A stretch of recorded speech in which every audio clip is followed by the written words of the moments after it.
When diplomacy turns public, Zambia, Washington, and the politics of pressure. Something shifted this week in the relationship between Zambia and the United States. Not quietly, not diplomatically, publicly. On one side, a departing US ambassador, Michael C. Gonzalez, delivering what should have been a routine farewell, but instead choosing to call out successive Zambian governments as corrupt and flagging Lusaka's refusal to sign a contentious health cooperation agreement. On the other, Zambia abruptly cancelling a major global gathering on digital rights, captured in a sharply worded report by Human Rights Watch that framed the move as a retreat from openness. Individually, these are diplomatic irritants. Together, they look like something else. The early contours of a rift, the end of quiet diplomacy. Ambassadors are not supposed to speak like this on their way out. The role is built on discretion, pressure behind closed doors, not megaphones.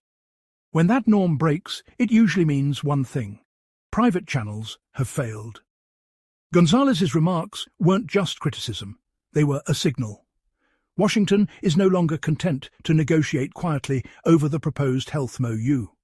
It is willing to take the argument public, and more importantly, to reframe the relationship itself. The message is blunt. US support is no longer automatic. It is conditional, on governance, on alignment, and increasingly on strategic interests that extend well beyond health. A cancellation that landed at the worst possible moment.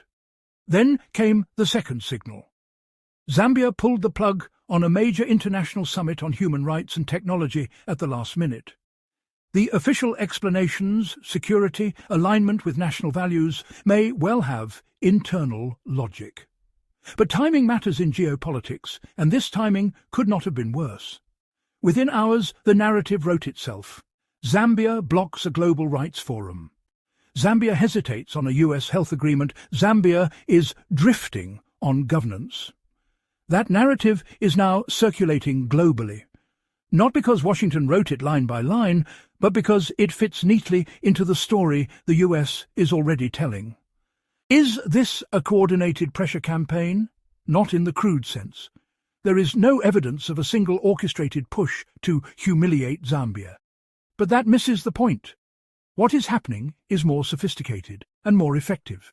Different actors are reinforcing the same message from different angles. Diplomats apply direct pressure. Civil society organizations shape reputational risk. Media platforms amplify both. The result is cumulative. Zambia is not being attacked head-on. It is being boxed in narratively. And in modern diplomacy, narrative is leverage. What Washington actually wants?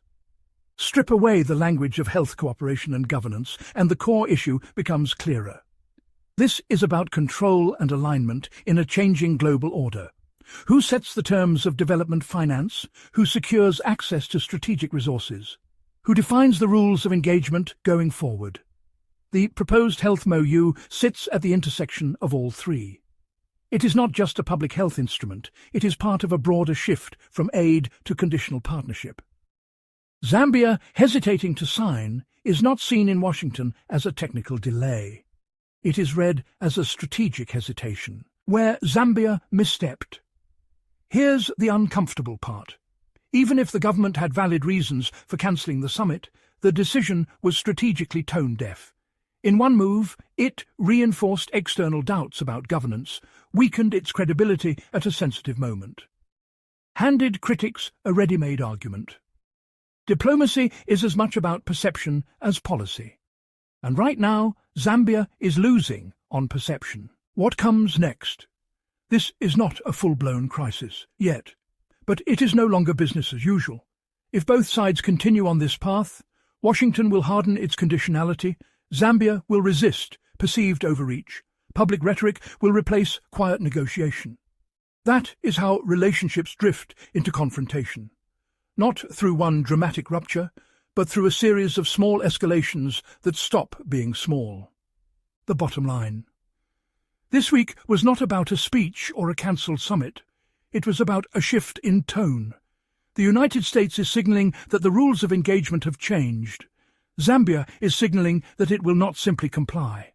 Neither side is backing down, and neither side, for now, seems particularly interested in de-escalation. That's how friction turns into a fault line. Follow Pulse of Africa News analysis for more insight.